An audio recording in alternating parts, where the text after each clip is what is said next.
आज के वीडियो में बताएंगे कि आपको कम साइज़ के पन्ने में अस्तर वाले लहंगे की कटिंग कैसे करें। तो ये जानने के लिए आपको वीडियो को पूरा देखना होगा। हमने 6 मीटर अस्तर लिया है, 4 मीटर फैब्रिक लिया है और ये आरी बक्सी ली है। ठीक है, इस अस्तर का पन्ना है जो 32 का है, इसलिए हमने 6 मीटर लिया है। अगर आपके सिल्क वाला अस्तर है तो आपको 4 मीटर ही अस्तर लेना है, और अगर जो कॉटन का अस्तर आता है उसका भी पन्ना अगर ज़्यादा है तो आपको 4 मीटर ही लेना है। इसका 32 का पन्ना है तो हमने 6 मीटर अस्तर लिया है। ठीक है, नॉर्मली 32 का ही पन्ना आता है। और अब आपको क्या करना है, जितनी भी आपके लहंगे की लंबाई है, ठीक है, जितनी भी आपके लहंगे की लंबाई है उसमें से आपको 2 इंच कम करना है, और 2 इंच कम करके आपको अस्तर कट करना है। मेरे लहंगे की जो मैं बना रही हूँ उसकी लंबाई है 39 इंच। ठीक है, तो ये 37 इंच की घड़ी आती है, तो इसलिए मैंने एक बार ही इंची टेप रखा और मैंने कट कर दिया है। अब आपको इसमें से कितने पार्ट कट करने हैं। ठीक है, अस्तर के आपको मिनिमम 4 पार्ट कट करने हैं अगर पन्ना 32 का है तो, और पन्ना अगर 32 का नहीं है तो आपको 2 ही पार्ट कट करना है। ठीक है, क्योंकि मैं इसमें 4 पार्ट निकालूंगी, इसका पन्ना बिल्कुल कम है तो हमारा लहंगा बनेगा नहीं। ठीक है, तो हमने 4 पार्ट कट कर दिए हैं, 3 हमने निकाल दिए, चौथा अब निकाल रहे हैं और लहंगे की कटिंग करेंगे। और आपको ध्यान रखना है, जितनी भी आपके लहंगे की लंबाई आती है उसमें से आपको 2 इंच कम करना है। अगर आप ज़्यादा करोगे तो लहंगा कम छोटा बड़ा हो सकता है। और अब आपको लेना है मेन फैब्रिक। ठीक है, जिसके हम जैसे नॉर्मल लहंगा कटिंग करते हैं उसी प्रकार आपको मेन फैब्रिक का 2 पार्ट कट करने हैं। जैसे हम कली वाला नॉर्मली लहंगा बनाते हैं ना, उसी प्रकार आपको कट करना है। ठीक है, मैं इसके 2 पीस कट करूँगी, और ये अस्तर है जो इसको साइड में रख देते हैं, ये बाद में काम आएंगे। हम इसकी कटिंग एक साथ ही करेंगे, इसलिए वीडियो को आपको पूरा देखना है। और ध्यान रखना है, आपका मेन फैब्रिक है तो हल्का सा भी इधर उधर नहीं होना चाहिए, कटिंग एकदम बराबर होनी चाहिए। उसके बाद में आपको नाप लेना है, जितनी भी आपके लहंगे की लंबाई आ रही है उसमें से आपको मेन फैब्रिक 1.5 इंच कम करना है। ठीक है, क्योंकि हम आधा इंच एक्स्ट्रा लेते हैं। आजकल के टिश्यू वाले कपड़े आते हैं, थोड़े से इधर उधर बढ़ जाते हैं, तो आपको आधा इंच हमेशा एक्स्ट्रा लेना है। अगर थोड़ा सा बचेगा तो हम बाद में कट कर सकते हैं। ध्यान रखना है, आपको लहंगे के मेन फैब्रिक के 2 ही पीस निकालने हैं और अस्तर के आपको 4 पीस निकालने हैं। अब हमने ये पीस कटिंग करने के बाद में क्या होता, साइड में जो किनारी आती है, ठीक है, साइड में ये किनारी आती है, ये आपको कट करनी है। ठीक है, किसी किसी के ज़्यादा आती है, किसी के कम आती है। अगर एक्स्ट्रा है तो आपको कट करनी है। ये कट करने के बाद में इसके 2 पीस करने हैं, जैसे हम नॉर्मली लहंगे के करते हैं। एकदम बराबर रख के आपको इसके 2 पीस कर देने हैं। दोनों ही पार्ट के आपको 4 पीस करने हैं। ठीक है, ध्यान रखना है, आराम आराम से, हल्का सा भी इधर उधर कपड़ा नहीं होना चाहिए, नहीं तो आपकी कलियाँ जोड़ने में दिक्कत आएगी। ठीक है, ये हमने इनको अलग कर दिया है। ये दूसरा पार्ट है हमारा, इसको भी अलग कर देते हैं।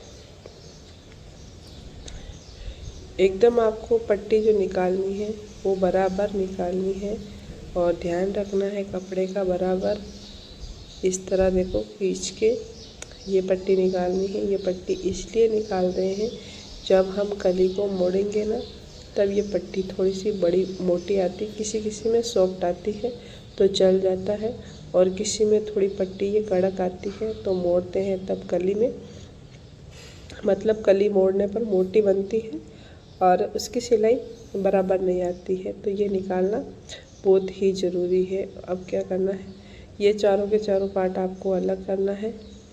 4 पीस हमारे अस्तर के हो गए, 4 पीस हमारे मेन फैब्रिक के हो गए। ठीक है, इसलिए हमने 4 पीस निकाले थे अस्तर के। अब आपको क्या करना है, हम चारों की एक साथ ही कटिंग करेंगे, क्योंकि कली हमारी बराबर एक जैसी बने। तो अब आपको लेना है अस्तर। ठीक है, अब अस्तर का क्या करना है, अस्तर के चारों पार्ट आपको एकदम सीधे बिछाने हैं, सिंगल। ठीक है, डबल बिल्कुल भी नहीं रखना है, सिंगल बिछाना है। और ध्यान रहे एकदम बराबर होना चाहिए। अस्तर में कोई उल्टा सीधा नहीं होता है, अस्तर एक जैसा ही होता है दोनों साइड से। ठीक है, चारों पार्ट एकदम सीधे बिछाने। उसके बाद में आपको क्या करना है, एकदम सलवट निकाल लेने हैं आपको। उसके बाद में आपको क्या करना है, जो मेन फैब्रिक है हमारा, ठीक है, उसको आपको एक दूसरे के ऊपर रखना है सीधा। ध्यान रखना है जो हमारे ये मेन फैब्रिक के पार्ट है एकदम सीधे होने चाहिए। अगर एक भी पार्ट उल्टा हो गया तो आपकी लहंगे की कलियाँ उल्टी जुड़ सकती है और कलियाँ जोड़ने में दिक्कत आ सकती है। तो बस आपको करना क्या है, चारों के चारों पार्ट आपको बिछा देना है एक दूसरे के ऊपर। उल्टे सीधे का ध्यान रखना है। अब इसमें जो साइड में पट्टी आती है ना, उसका कोई इशू नहीं है। पट्टी किसी भी साइड में आप रख सकते हो, पट्टी से कोई मतलब नहीं है। बस ध्यान रखना है कि आपका कपड़ा सीधा होना चाहिए। अगर आपका कपड़ा सीधा है तो कलियाँ एकदम बराबर रहेगी, किसी प्रकार भी कोई दिक्कत नहीं रहेगी कलियाँ जोड़ने में। बस एक ही चीज़ का ध्यान रखना है, कपड़ा हमारा सीधा होना चाहिए। कभी कभार क्या होता है, कपड़ा हम सोचते हैं सीधा रखते हैं बट एक पार्ट कभी उल्टा रह जाता है तो कलियाँ जोड़ने में दिक्कत आ जाती है। ठीक है, बस आपको बार बार चेक कर लेना है कि कपड़ा जो मेन फैब्रिक है वो सीधा है या नहीं। अगर चाहे तो अस्तर वाले लहंगे की कटिंग करो या फिर आप नॉर्मल लहंगे की कटिंग करो। आपको बस एक ही चीज़ का ध्यान रखना है कि कपड़ा सीधा होना चाहिए। ठीक है, चारों के चारों पार्ट हमने रख दिए हैं। अब आपको क्या करना है, जो साइड से हमारा एक्स्ट्रा अस्तर है वो अस्तर आपको निकालना है। तो हमारे जो पार्ट है चारों के चारों आठों पार्ट एकदम बराबर हो जाएंगे, मेन फैब्रिक के बराबर। ठीक है, तो ये साइड का जो भी कपड़ा है ये आपको निकालना है अस्तर वाला, और इस कपड़े को आप मगजी में भी काम ले सकते हो। ठीक है, उसके बाद में अब आपको क्या करना है, अब लगाना है कली का निशान। अब हमारी कली होगी कटिंग। मेन ध्यान रखना है आपको कली कटिंग करते वक्त। अब जैसे कि आप चाहे तो इस तरफ बैठो चाहे उस तरफ बैठो, ठीक है, इससे कोई फ़र्क नहीं पड़ता है। ध्यान रखना है आपको कली कटिंग करते हैं। ठीक है, ये हमारा राइट हाथ है, ये लेफ़्ट हाथ है।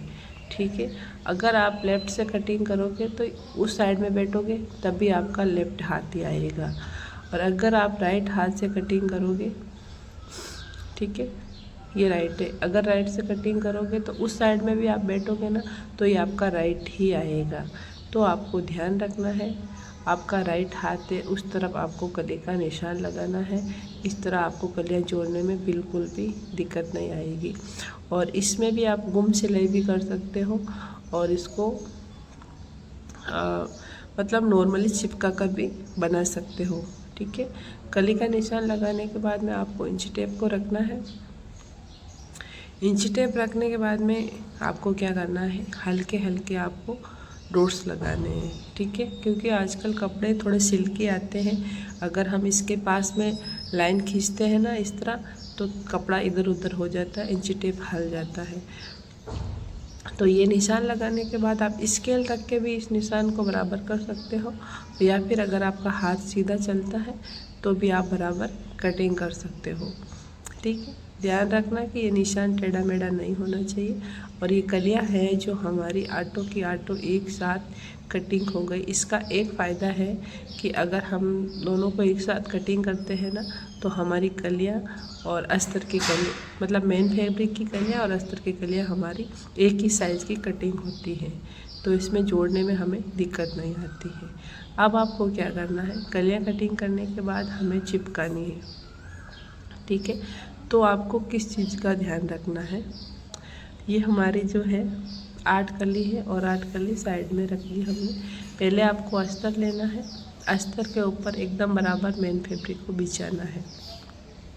ठीक है, मेन फैब्रिक को बिछा कर एकदम, और ऊपर से आपको मतलब ग्लू लगाना है। ठीक है, कॉम्पी को हल्का सा कट करना है, ज़्यादा कट नहीं करना है, हल्का सा जैसे हम मेहंदी लगाते हैं ना उस प्रकार हल्का सा कट करना है। ज़्यादा ग्लू आपको यूज नहीं करना है, ग्लू आपको इतना यूज करना है जितना हमारा सिलाई में आ सके, और साइड में कपड़े में ग्लू बिल्कुल भी नहीं लगाना है आपको, ठीक है। और लगाने के बाद हल्का हल्का आप कोई कपड़ा लेकर उसे हल्के हाथ से मतलब दबा देना है, ठीक है। ये इस तरह आपको हल्का हल्का लगाना है, ज़्यादा बिल्कुल भी नहीं लगाना है, और ज़्यादा रगड़ के हाथ भी आपको नहीं फेरना है, ठीक है। क्योंकि रगड़ के हाथ फेरोगे तो आपका कपड़ा इधर उधर हो जाएगा। एकदम आपको नॉर्मल हाथ रख के आराम आराम से लगाना है, बिल्कुल भी जल्दबाजी आपको नहीं करनी है, ठीक है। इस तरह हल्के हाथ से टेप करना है आपको।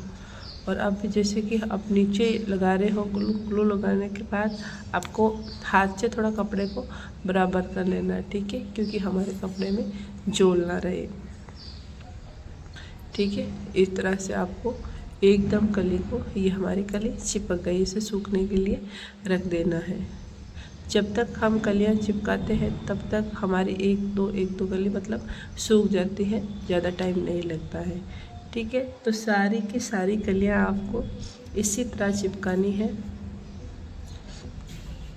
ध्यान रखना है ज़्यादा ग्लू नहीं लगाना है आपको, ज़्यादा ग्लू का यूज नहीं करना है, नॉर्मली किनारे किनारे पे आपको ग्लू लगाना है, ठीक है। ये देखो इस तरह। और जैसे कि मेहंदी तो हर कोई लगाता है तो हाथ थोड़ा सीधा चलना चाहिए, और एक्स्ट्रा जो हमारा कपड़ा होता है उसे हम कट कर सकते हैं, अभी भी कर सकते हैं, बाद में भी कर सकते हैं, ठीक है। इस तरह आप सारी कलियाँ चिपका सकते हो और बहुत ही आराम से। अगर आपको वीडियो अच्छा लगा है तो लाइक करना, शेयर करना, कमेंट करना, और मेरे चैनल पे नए हो तो मेरे चैनल को सब्सक्राइब करना, ठीक है। मैं सिलाई के रिलेटेड वीडियो डालती रहूँगी, और आपकी जो भी मतलब सिलाई के बारे में है तो आप मेरे को कमेंट कर देना, अगर पॉसिबल होगा तो उसका वीडियो मैं ज़रूर डालूँगी, ठीक है। इस तरह आप अस्तर की कलियाँ चिपका सकते हो, और ये हमारी